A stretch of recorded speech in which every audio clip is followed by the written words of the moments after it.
You have a question? Say it again. No, I was just asking the guy. The guy said that the Jews. I said like Jews could be like anybody, right? No, it's a specific lineage. Thus saith the Lord, which giveth the sun for a light by day, and the ordinances of the moon and of the stars for a light by night. You following? So the Most High said He gave the sun, the moon, and the stars, right? Go ahead. Which divided the sea when the waves thereof war. The Lord of hosts is His name. If those ordinances depart from before me, said the Lord, then the seed of Israel also shall cease from being a nation there for me forever. So the Most High said, I gave you the sun, the moon, and the stars. He said, if these ordinances cease from being before me, then shall the seed of Israel. Read that from sun, moon, and stars. Go ahead. It says, thus saith the Lord, which giveth the sun for a light by day, and the ordinances of the moon and of the stars for a light by night, which divided the sea when the waves thereof roared. The Lord of hosts is His name. If those ordinances depart from before me, so if He said, if the sun, the moon, and the stars are all gone, go ahead. Said the Lord, then the seed, go ahead, of Israel also shall cease from being a nation before me forever. So He said, if the sun, the moon, and the stars are all gone, then you know Israel is gone too. We still feeling the sun. When it gets late, you'll still see the stars. How does that fall into lineage? Because He says the seed. It's talking about a particular seed. Like, for example, right? Your lineage is not where based does the on seed come from? the man. Your lineage is not based on, have you ever heard the seed of man? Or the seed of copulence, for example? I know the seed. You're saying it comes from the man. Absolutely. But it's not passed through the woman? No. Go to Numbers 1 and 18. That's how it's ordained by the Most High. It's a patriarchal system. Right? It comes through your father. For example, right? And that's how everything works in the universe. If you were to take an apple seed, or actually a peach seed from Georgia, right? Very strong seed, very, give it a second so they can hear.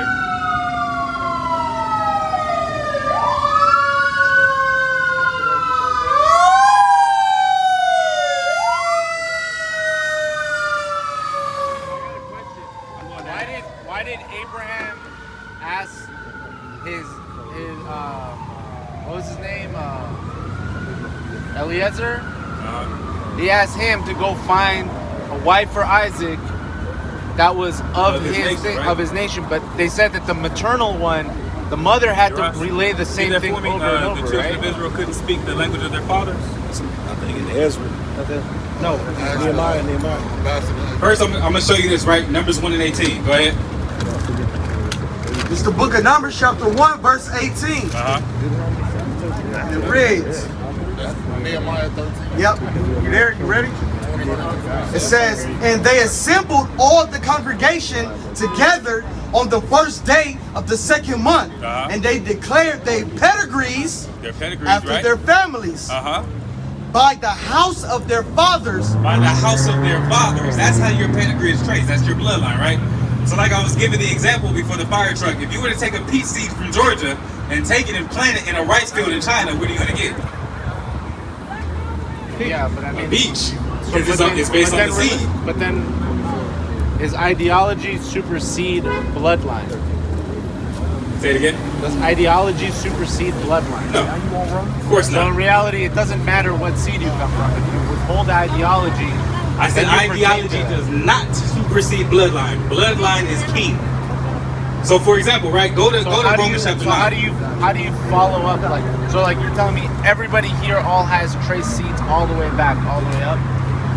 That's what we're about to show you. Romans chapter 9, right? That's what I'm saying. If ideology supersedes the bloodline, that means you could literally not follow in that seed. You could not be a Georgia peach.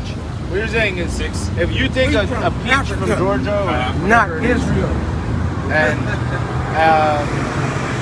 okay, so if you take, like you said, if you take a seed from an apple or whatever it is, you plant it in Asia, right. It's still gonna, but it has to have the same environment, because if it doesn't have the environment, it's not gonna last. Right.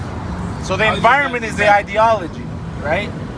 If you were raised in an ideology, you're gonna pretty much form that. It's like if you take a dove and you raise it around pigeons, it's gonna think it's a pigeon. that's what I'm asking. If ideology supersedes the chemistry, it's still not going to change the very makeup of what that thing is. Because, for example, like you said, right, it needs the right environment. That peach seed might die because it wasn't in the right environment, but it's not going to transmorph into rice. Even though its environment does not cultivate healthy growth, it's not going to become something else. It's either going to flourish or it's going to diminish, but it's still always going to be a peach seed. Right? What I'm asking is you're saying no, I know this what you're gets saying. passed on from father to you're son. Saying, father even as to far son. as slavery, I had the same question because I was like, well, I know my grandfather's grandfather was a slave. I'm a big dude, right? He was literally a buck. He was the big black man that they would use to impregnate black women to get big old niggas like me, right? So I asked the same question. Well, how do I know that my seed is pure lineage when I lose that ancestry of 3 generations, right? It's mixed breeding. Right. Romans So 9. Hold on. I'm gonna answer your question because I don't want you to keep getting. You're getting deeper and deeper into the ideology, and I'm gonna show you what the scriptures are saying, right? Yes, start at 3. It's the book of Romans chapter 9 verse 3. For I could wish that myself were accursed from Christ for my brethren, my kinsmen according to the flesh, who are Israelites, to whom pertaineth the adoption and the glory and the covenants and the giving of the law and the service of God and the promises. So now he said these are all things that pertain unto Israel, but what you're asking, read verse 7. It's a little more relevant when he's talking about just because they're of the seed, they're not all of it, right? In verse 7, neither because they are the seed of Abraham are they all children, but in Isaac shall thy seed be called. Okay, so then you say, okay, well, if it's based off of bloodline, but then also even the bloodline is not 100% solid. Remember that brother was talking about it earlier. It is based off of, you have to be of that spirit as well. However, you have to have, this is like, your bloodline is like a prerequisite. Imagine that as a job interview, and then you actually performing that job is keeping the commandments. That's what gets you, right? So if you're of the lineage of Israel, that qualifies you to have an opportunity at salvation. It does not guarantee you salvation. If you're not in that bloodline, you don't even have to worry about it.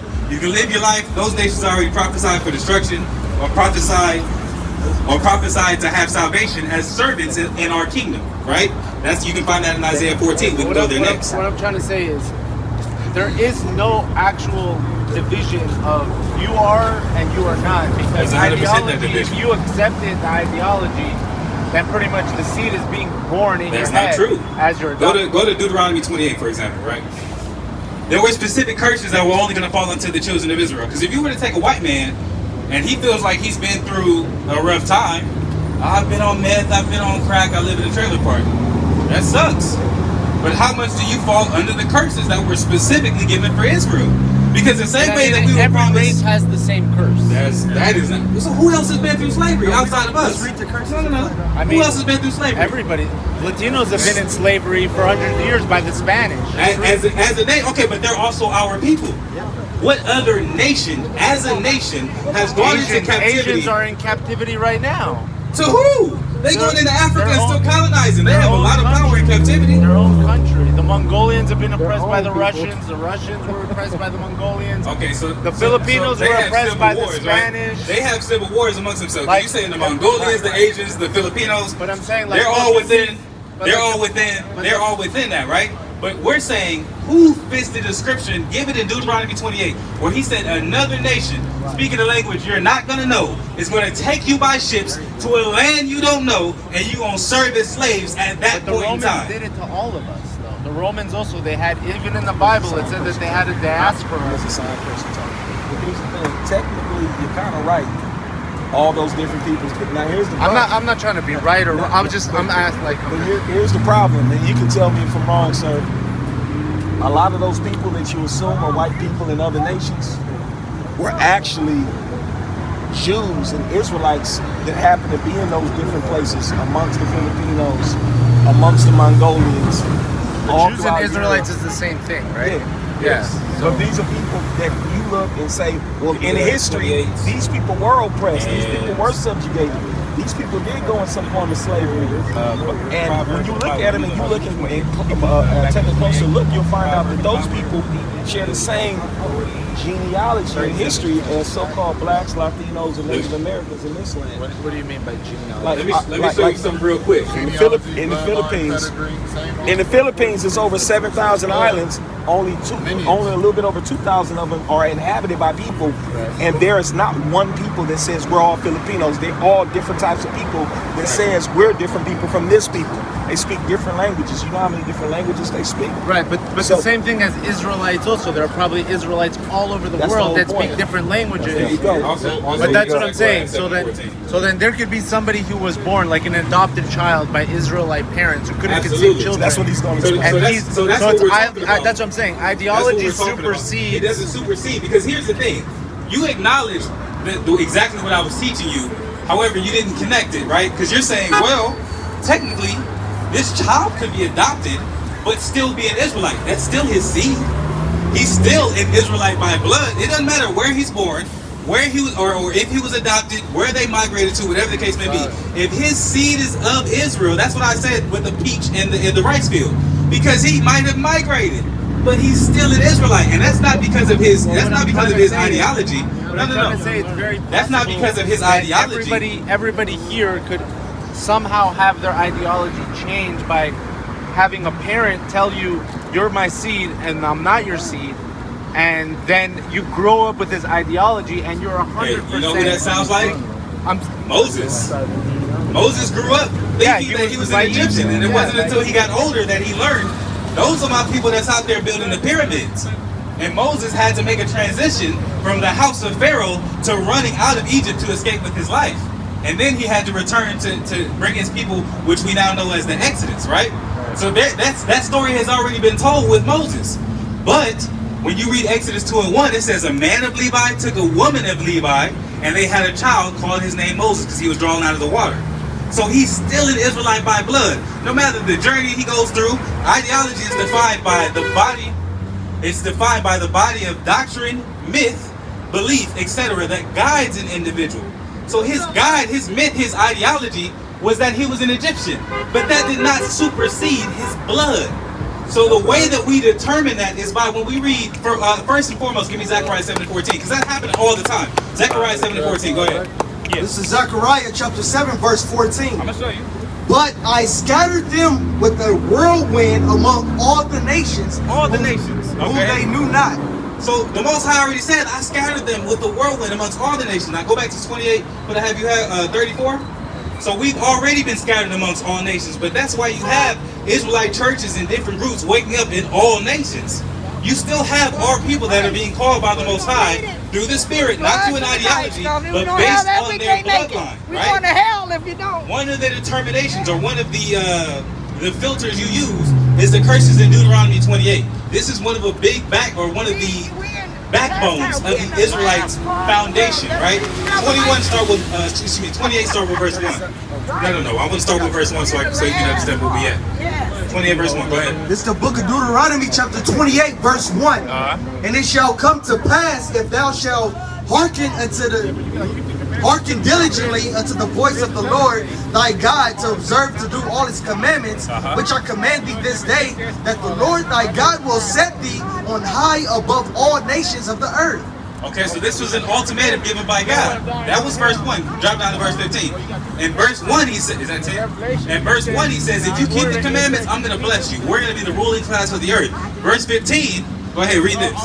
But it shall come to pass, if thou wilt not hearken unto the voice of the Lord thy God, to observe to do all his commandments and his statutes, which I command thee this day, that all these curses shall come upon thee and overtake thee. So when he said, if you don't keep the commandments, all these curses are going to come upon you. And he gives a very specific, literally from verse 16 all the way down to 68, are nothing but curses that we now use to identify our people, regardless of their complexion, regardless of their ideology, regardless of their geographical location. These curses are the determining factor as to see, well, who's our people and who's not. Drop down to verse 34. Verse 37. 37, whatever I had. Verse 37. And thou shalt become an astonishment, a proverb, and a byword among all nations, whether the Lord shall lead thee. Okay, right? So an astonishment and a proverb. A proverb is, if you want to hide something from a nigga, put it in a book. right? In America, we're distinguished. In all these lands, you always have what oftentimes are called the aboriginals, the natives, whatever the case may be. It seems like in every land, there are rejects of that land that are not considered the first-class citizens, much like we are considered first-class citizens here in America, right? Then when you look up that, oftentimes family lineages can tell you we migrated here, we were slaves, we were sold, whatever the case may be. But the Most High gave us these curses to say, this is an Israelite, this is not. Drop to verse, okay, actually, as a matter of fact, in verse 54, just another determining factor, go ahead. Verse 54, so that the man that is tendered among you and very delicate, his eye shall be evil toward his brother. A man whose eye is evil towards his brother. How many white people do you know that's or how many white gangs do you know of? The only ones that I know of, you got like the skinheads, the shamrocks, all this other kind of stuff. They're white supremacists. But are they, the Proud Boys, are they beefing with other white people? Or do they grab each other up and say, you're white, you're of this lineage, we're going to protect each other? No, but just I've been in jail and I've seen that they do have their own. But when they're in jail, they're unified. Exactly. But everybody gets segregated in jail. Yeah, absolutely. But isn't that gang founded on protection of their own people? But inside they're segregated. Outside, Latinos are killing Latinos, blacks are killing blacks, whites are killing whites. But at what rate? Now you might have road raid incidents, you have disturbed veterans, you have school shooters. White people do kill white people. I'm not arguing that they never do it. But when you look at Compton, Watts, we have whole cities that are notorious for the murder of their own people. I went to school right up the street. But that also comes from an excessive. That comes from the curses, brother. That comes from what the Most High said in 54. The man that is tender and delicate, his eyes shall be evil toward his brother. Look at this, right? But why is that? Because that's what the Most High put upon us for not keeping the commandments. It's that simple. He literally gave us an ultimatum and said, you'll be the ruling class 1 through 4, or excuse me, 2 through 14 specified. Are you saying it's an oppression thing or it's not an oppression? It's a spirit thing. It's a bloodline thing. It's only going to be particular to our people. Like, for example, right? So it's irrelevant if they're white or black. You're saying everybody who's suffering is because you're just not following the commandments. No, there are very specific. Okay, go to 68, for example, right? Here's another very easy one. It doesn't have to do with suffering, because I asked that same question. That's why I said I'm right here with you. I'm understanding you. I asked the same question. I was like, well, if it's just poverty, then aren't all people who are in East India, where they're really poor and their water has trash in it, they don't have infrastructure, are they our people? But do they fit this? Go ahead. Verse 68. Matter of fact, actually, just stick with this for a second. Stick with this. And the Lord shall bring thee into Egypt again with ships. By the way whereof I spake unto thee, thou shalt see it no more again. And there ye shall be sold unto your enemies. So he said, the Lord shall take thee into Egypt again with ships. You read Exodus 20 and 2, it says Egypt is a house of bondage, right? So it's talking about captivity. Geographically speaking, I'm going to give you this real quick. Geographically speaking, you can walk from Israel to Egypt. They did it with Joseph and the 70 souls, and they walked out with Moses. Even Christ and his parents, they went into Israel, right? You can walk. But he said, I'm going to take you into Egypt, meaning bondage again with ships. And when you leave, you shall not see it again. Talking about the land. So us as a people, since our slavery, since our captivity, ships from where? Because Egypt, the only time you can get to ship to Egypt is if you're in the Mediterranean, which means you're only coming from either Europe or like Syria. But I mean, you could take a ship from Syria. A lot of that stuff you wouldn't need a ship. That's the whole point. But that's what I'm saying. You never need a ship to get to, unless you were coming from like Turkey. That's what I'm saying. I said that. They walked from Israel to Egypt. Well, that's only like multiple times in biblical history. Yeah, it's only like. Not even a month. It's like 2.5 days on Google Maps. Yeah, a couple days of 2.5 days. If you're walking like straight. So this is the book of Exodus chapter 20 verse 2. I am the Lord thy God, which have brought thee out of the land of Egypt, out of the house of bondage. So he said Egypt is the house of bondage. So he's not literally talking about the geographic location, because like you said, you can walk there easily. But what is he saying when he said, go back to 68?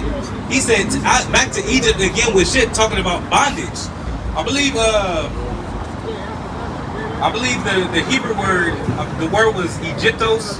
And I believe it also leads to Mizraim. Talks about a fortified hedge. So if you're talking, for like example, in prison, right? They have fortified walls. It's literally a boundary that you can't cross. That's literally what he called Egypt. A fortified hedge, a fortified wall, fortified boundary. You can't leave there. It's captivity, right? Go ahead. And there you should be sold unto your enemies. So who was sold into our enemies? So you look at, like, for example, the Asians. You're like, well, they oppress each other. But how many of them are sold or taken from their land and from ships, sold to their enemies in a new land? How many white people did that happen to? Right? Now, you had our people, that happened to our people, right? We were taken to a land that we didn't know. We haven't been back to our land. We're here still sold unto our enemies and oppressed. So it doesn't apply to all people. But that's kind of like a 50-50 because like Latinos here, they're like, oh, fuck America, we go back to Mexico. Right. Blacks can be like, fuck it, I'm going back to Africa. What language do Latinos speak, right? Well, I mean, we speak Spanish. Right? Castiliano, right? Right? So, that's in Spain. Well, Castilian Spanish is from Spain. It's from Spain. But Latin American Spanish, it changes in dialect a little, but it's relatively the same. Right? Well, here's what I'm saying. But there are overly populated communities in Africa where you don't necessarily have were taken, dialect. Right? Okay? But they're oppressed in a land that is not theirs. First and foremost, Latinos, right? Where, here? Absolutely. But I know, even more so, even if they try to go back to Mexico, that's been colonized. They speak a language that was not original to their people. They're under subject. You have but then you also have the native tongue, like the Nahuatl, or like they have a whole entire dialect. Even they were destroyed. No, they're not. Absolutely. You gonna tell me the Native Americans have the same strength and value now that they did when America was first founded? The language, like you can go to the language, and it's known as a dying language, though. How many people do you know that speak Native American languages? How many people do you know? I know at least 50. 50. But I've worked with people from Cancun, from Quintana Roo, and they have multiple different dialects.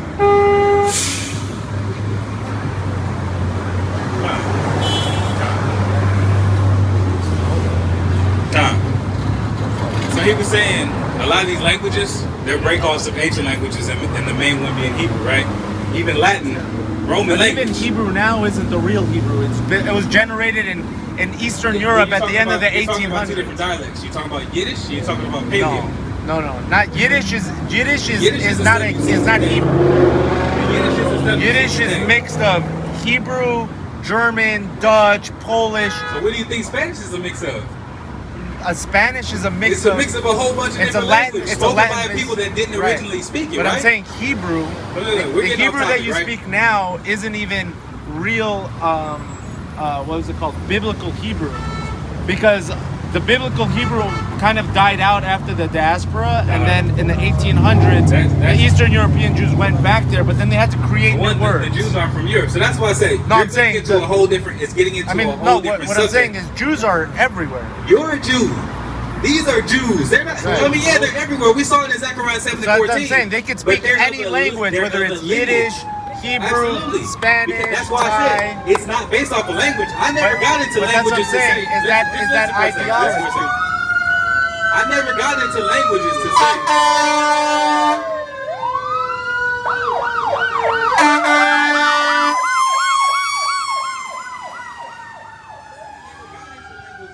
Whether or not you're an Israelite, right? I'm not validating whether or not you're an Israelite based off your language. It's based off of the curses. So you were saying, well, this is relevant to anyone. When you read into the curses, right? Cursed shalt thou be in the city, cursed shalt thou be in the field. Hatred, having hatred towards your brother. You have gangs in England. Blacks and Latino gangs. You have gangs in Native American reserves. I don't see a whole lot of gang activity in trailer parks. And it's not to say there aren't white gangs, but like I said, even look at the purpose of their gangs. They come together to unify and segregate and protect one another. Our gangs are running back and forth, taking trips to murder each other. That's not at all the same, but when you look into the scriptures, that was prophesied to only happen unto the children of Israel. So that's the difference between their oppression or their affliction and our oppression and our affliction. Even in prison, right? You said everything was segregated in prison. The white boys is unified. the blacks, they got all the blacks together, but then they got the Bloods, they got the Crips, they got this gang, they got that gang. Exactly. But then you have the Latinos and the blacks. You still have a whole lot of division amongst them. Like I said, our people are divided against our people. That's a curse according to the scriptures. We still got the North. Deuteronomy 28:54. And then you have either like the North and the South Latinos that also don't, you know. Go ahead, get that as well. Get this as well. Watch this. And I'm gonna finish that 54. It says, it says, his eye shall be evil toward his brother, and toward the wife of his bosom, and toward the remnant of his children, which he shall leave. Which he shall leave. So he says, so mind you, right? Statistically speaking, who are the welfare queens? Who are the ones on Section 8? Who are the ones that, oh, at least I know my dad. We're not telling those kinds of jokes. We're the ones who are subject to those kinds of things because we don't have our fathers in the household. We don't have unified families. We have fathers that have abandoned their children. Baby daddy and baby mama drama have to go through the system to get taken care of. That's a curse. Is that happening to white folks as a nation? Can you say you know like a million, or are they known for not having fathers? Are they known for that? I'm gonna just cut it short. You can think as long as you want. You're not gonna see that. You can look up statistics. Our people are known for having these curses relevant to them. Drop down. But why is the curse present? We ready to go back to Deuteronomy 20? Yes. It's the book of Deuteronomy, chapter 28, verse 15. And it says, but it shall come to pass, if thou wilt not hearken unto the voice of the Lord thy God, to observe to do all his commandments and his statutes, which I command thee this day, that all these curses, Hey, brother, listen to this, right? all these curses shall come upon thee and overtake thee. So if you look at the way that you grew up, the way that I grew up, the way that we all grew up, and you look at the differences between our communities and theirs, and you say, well, why? The Most High told you. Because if you keep the commandments, I'll bless you.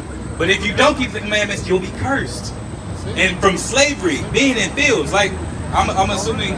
But what Psalms 147. Say it again. I cut you off. I'm assuming, right? Because you know a lot about Mexico. You're from Mexico, right? Our people that are in Mexico, a lot of them, ranchers, farmers, they come here. Same thing, right? There's constantly pictures circulating with all the fires up north. There's still a lot of Latinos that are forced to work. Is that not cursed? Be in the city, cursed that thou be in the city, and cursed that thou be in the field. Is that not cursed? Right, but Latinos come here because they're highly oppressed back in Mexico. Either it's still a curse.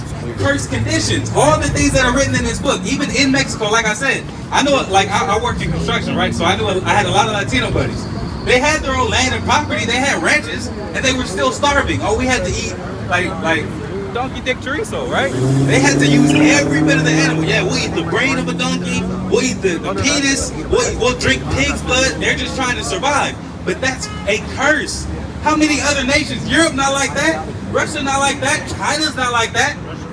There's certain parts, but as a nation, is that their case? Is that the case as well? Is that the case as a nation? But we live in look, America at the end of the day is like, it's like how the Bible said, flowing with milk and honey. Like, no, it's not. America's Babylon. Give me Revelation 11. I mean, it is, but it's like, look, you'll see like Latinos here, like they're making money, they're living. But They're not living like, they're living way.